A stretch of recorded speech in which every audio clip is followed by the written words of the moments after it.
my problem with calories is, it's a super reductionist way to look at food. We've just spoken about energy. Mm-hmm. Yeah. We've discussed today how food also contributes to your gut microbiome composition. Mm-hmm. It contributes to vitamins and minerals. It contributes to other nutrients that are essential for life. So just looking at energy content, like that's one thing, Mm-hmm. very reductionist. And actually, it's not a very accurate measure, because if I eat 100 calories and you eat 100 calories, it has a different effect on us. Mm-hmm. So why is that a useful measure for a person? Population level, public health, understanding food availability. I get it. Mm-hmm. Or understanding energy, like, do we need to do something here? But when people are trying to make food choices, okay, again, what's your goal? If you're trying to reduce your energy intake so that you lose weight, it can work, right? Energy, like calorie restriction works to help people lose weight. Is it sustainable? Not according to any of the science I've seen, Mm-hmm. right? Does it account for dietary quality? No. Mm-hmm.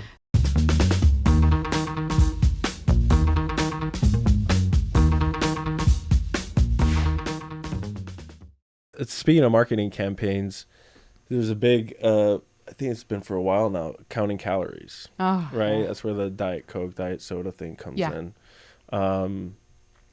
What are your thoughts on that?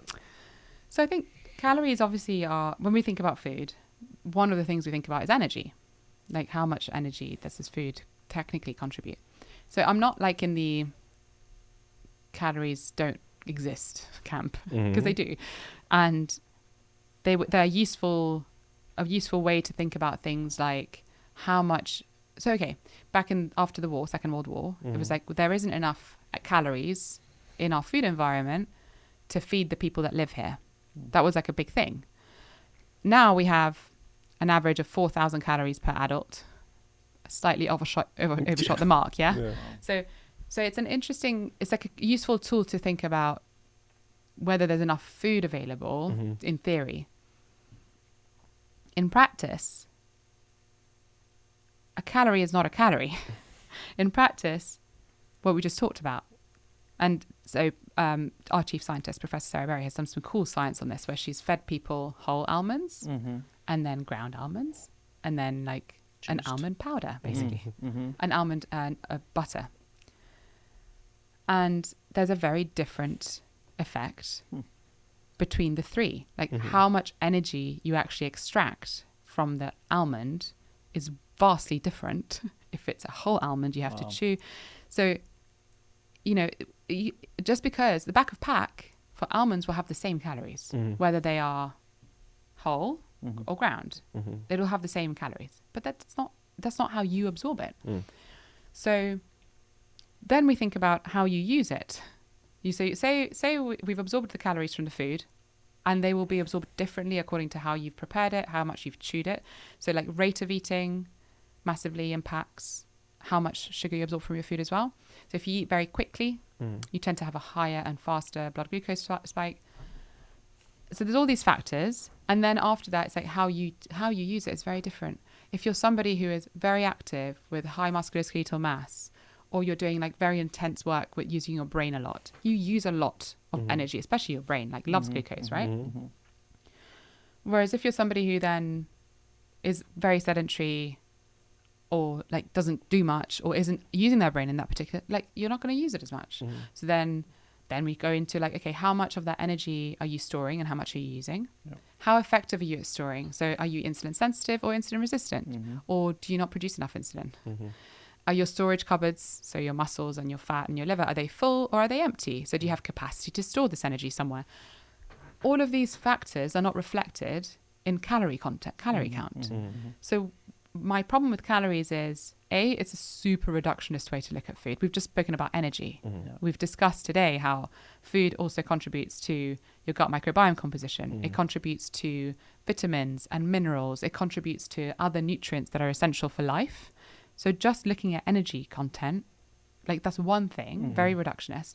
And actually, it's not a very accurate measure, because if I eat 100 calories and you eat 100 calories, it has a different effect on us. So why is that a useful measure for a person? Population level, public health, understanding food availability. I get it. Or understanding energy, like, do we need to do something here? But when people are trying to make food choices, okay, again, what's your goal? If you're trying to reduce your energy intake so that you lose weight, it can work, right? Calorie restriction works to help people lose weight. Is it sustainable? Not according to any of the science I've seen, right?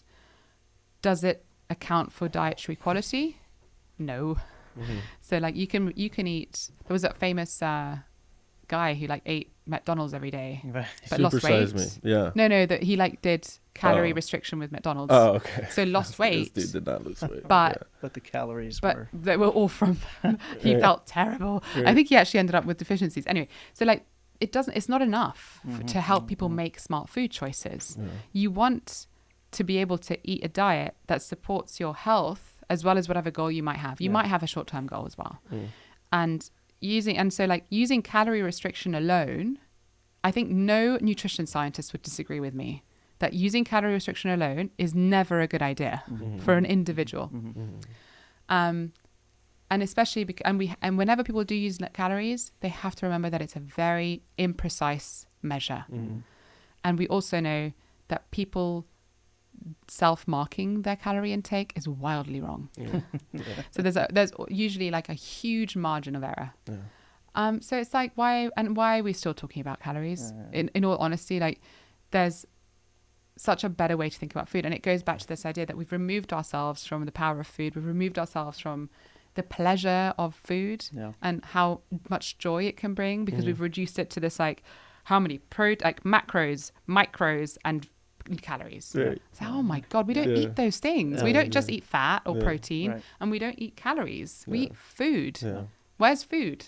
So Atia just had Eric Ravison on, who developed a calorie study, which was a calorie restriction study down to 800 calories a day, so pretty low. Fast mimicking?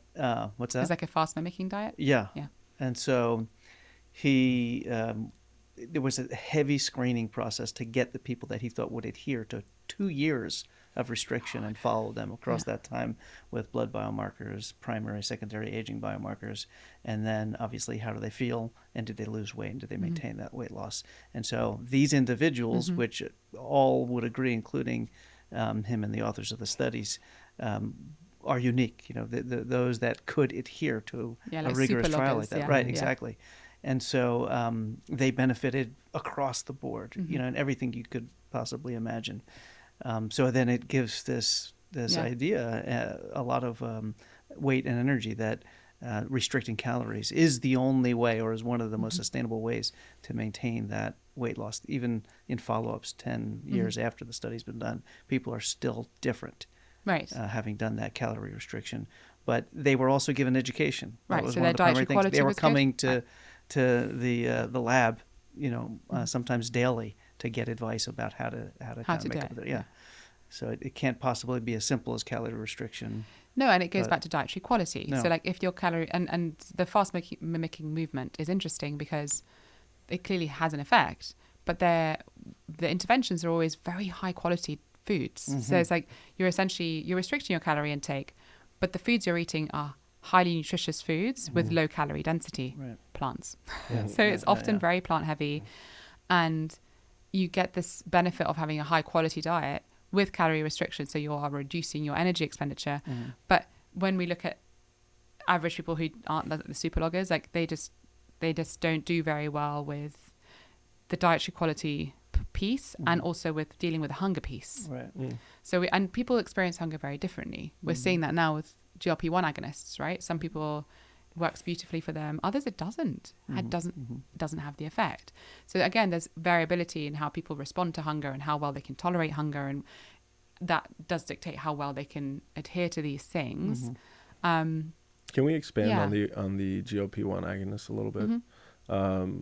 What are your thoughts on them? What are they doing in the microbiome? You know, what are the long-term implications of something like this? Things like that. So, I mean, you know, everyone knows the science is still, like, what the longest trial's been running, 5 years? So who knows? I think there's a couple of things. I think it's definitely a medical breakthrough. And when we're thinking about the obesity as a global public health crisis, the time it's going to take us to undo 40 years of poor food environment it's going to take a while to prevent obesity. And we know that a child who has obesity or overweight is 5 times more likely to be an obese adult. So like, okay, let's do this work on the prevention. But in the meantime, what can we do to help people who already have the condition, like who already have obesity? And I think this, as a medical breakthrough, like no doubt, is amazing, because when people, the other options are surgery, which is a very intense intervention with its own risks. So to be able to recreate the same success as surgery with not like so many less risks is actually pretty impressive. Yes. But in my view, we should be treating GLP-1 agonist use in the same way that we treat surgery. So when people have surgery, they have prehab, intense dietary intervention, and follow-up care to make sure that they can basically still eat well enough to sustain health, because they have this reduced gastric capacity. With GLP-1, it's wild. It's like, here you go, bye, good luck. No education, right? You can pretty much buy the thing on TikTok. And so the danger for me isn't so much like the drug is effective and it's helping people to massively reduce their risk of death from the complications that obesity brings. So you can't deny that that's pretty cool for those people who are at high risk. Right. Everyone else is problematic, because when you have someone who doesn't need to lose weight for medical reasons or isn't at risk or has type 2 diabetes, and they're taking this drug for cosmetic reasons, so they just want to lose weight, there's no support there. Well, actually, there's no dietary support even for those who do have obesity. So what happened, so we had a case study in the BMJ reported just weeks ago of somebody who had been prescribed GLP-1 for their obesity, had no dietary support, was on a low income, and presented to hospital with scurvy. Wow. Because he was only able to afford 1 meal a day, and that was coming from like fast ultra-processed food. Right. Very quickly developed a micronutrient deficiency that we don't really associate with this century. I do also wonder, in terms of the GLP-1s, what is the plan when someone goes on it? Is there a plan to wean off? Is there a plan to, after a certain weight, kind of cut back, titrate off? And this is going off the reservation a little bit, but clinically what I've seen is something similar in psychiatric medications, right? Where, someone has postpartum depression, right? Came at postpartum depression, got started on a psychiatric medication. I was like, oh, so you had your baby, this year, within the last year or something. Oh no, that was 20 years ago, right? And they were still, they on thought the same dose. they were still on the same medication for their postpartum depression. So that, back to the GLP-1s, is there some sort of plan moving forward to wean them off, anything like that? So I mean, the trials suggest that people that come off them, quite a large proportion regain the weight, because when you stop taking the medication, you're hungry again and you eat. And we, our physiology doesn't like big weight change, and with these medications, we're talking about like 20% of your body weight is huge. So you can imagine that your metabolism, especially if it's been quite recent, so if you've been on the medication for like 3 months, I've seen this quite a lot, 3 months of medication, you lose the weight, and then, I'm going to come off it now. 3 months is not very long. So if you think about the weight set point theory, which is one of the theories around why people rebound with weight loss, that's not long enough for that set point to change. So your body is then going to fight. And this is it makes sense in evolution. If we look at if you go through a famine thousands of years ago, like your body is then going to try and get you back to the weight you were originally, because that was like a healthy weight. Right. This applies to whatever weight you start with. So even if you're healthy, your initial weight wasn't healthy, your body's still going to do the same mechanism to try and get you back to your set point, because homeostasis. And so like if you've been on GLP-1 agonists for 3 months and you come off them and you just go back to what you were doing, you'll regain the weight. Now my biggest red flag here, and we'll go back to like what the plan is, but the biggest red flag here is that any weight loss, you lose fat and muscle. That's normal. It's not just a GLP-1 thing. It's just how it works, right? But rapid weight rebound, you don't regain the weight as muscle mass. You regain it as fat mass. And this is, again, unless you're like going to the gym and doing loads of resistance training, majority of people who come off it regain it as fat mass. And so now if this population of this person had come in because they had obesity, and they took the medication and they lost the weight, and then they rebound and regain the weight as fat mass, you're then now looking at a population with sarcopenic obesity, where their muscle mass is actually less than when they started the treatment, which is why the dietary and exercise interventions alongside the GLP-1 are so critical, because also there's quite a high intolerance to side effects. So what's the plan? Technically, it's a lifelong prescription. The hope is that you could titrate down, but actually what tends to happen is you have to titrate up to get to the effect. So I wonder whether in some patients, and we'll see from the trials, if as they continue running, there's more stuff coming out. You might be able to like try titrate back down eventually, and that would be better, I think, overall. But the question for me is also like, what does this have with any signaling molecule? When you interfere with the feedback loop, what is it doing? So it's like we've started seeing the first like Ozempic babies, right, where people take the drug, their fertility goes up because obesity obviously decreases fertility. They get pregnant like by mistake because they didn't realize, and they're taking the GLP-1 for the first weeks of pregnancy. What happens? Because it's like it impacts the signal molecule which we normally have in our body. It's like much higher doses when you're taking this drug. So I think it's here to stay, and there's obviously clear benefits for certain populations, but I think that the unregulated and unsupported use of it is going to create new problems. As usual, whenever something new comes along, there's always like, oh, we didn't see that coming. No, we didn't see. And so, and for me, like sarcopenic obesity is one where that's a problem, because that's an interesting then you're really looking at a worse aging outcome. Right. And then the other one is just understanding better, like when we're tampering with these signaling molecules, like what's actually happening in terms of the feedback loop being disrupted. It's never just one thing. They're so, it's so complicated. And then, and hopefully, but what I do hope is that the trends of like teenagers using it, there's so much disordered eating. Yeah. I had like one of my assistants came to me and he was like, hey, should I go on, Ozempic? I was like, why? And, the guy's like 24 years old or something. He's like, yeah, my primary care physician wants to put me on it because he says, I'm overweight. But he's just, a stocky guy, very, high muscle mass. And I guess PCP just used like his BMI to be able to determine where he's at. And then, is just offering it to him. So I think I see that happening a lot, not only in these populations that really need it, but it's been expanded to pretty much anyone. And so what you're seeing, interestingly, is that now fashion, which had become much more diverse, suddenly like super skinny is back. And it's funny, but I wonder what you guys think about the effects it has on like addiction, because it's quite interesting research on like a side effect has been people stop smoking, or like it's reduced addictive behaviors.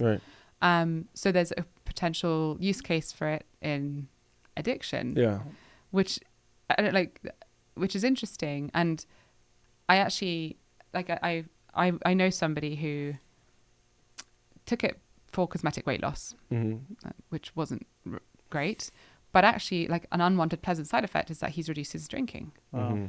So, and he's like, I just don't want to anymore. And like, so is there like maybe a potential application for it where it could be beneficial in some mental health conditions?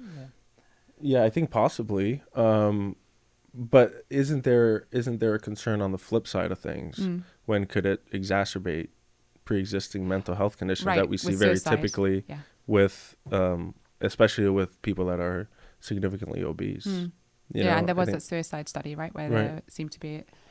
Anyway, so it's one of those. I think it's one of those where we'll find out more from the trials. We'll find out more from reporting in real life. Right. But people are going to need support. But people shouldn't. They shouldn't. It's not like you shouldn't just take it. Right. You need to have that much of an impact on your body composition. You need to think about. So we talked about dietary quality a lot today. It couldn't be more important if you're only eating one meal a day. So if you're if you're having such a reduced food intake, then the food you're eating has to be nutrient dense, because otherwise you will decrease your nutrient intake. And guess what? Supplements are not the answer. Because we know that supplements never do the thing like food does. Like it just doesn't add up. So that's the biggest watch out. And we've learned this from bariatric surgery. Bariatric surgery patients who don't have a high quality nutrient dense diet tend to have worse outcomes. And supplements don't fix that.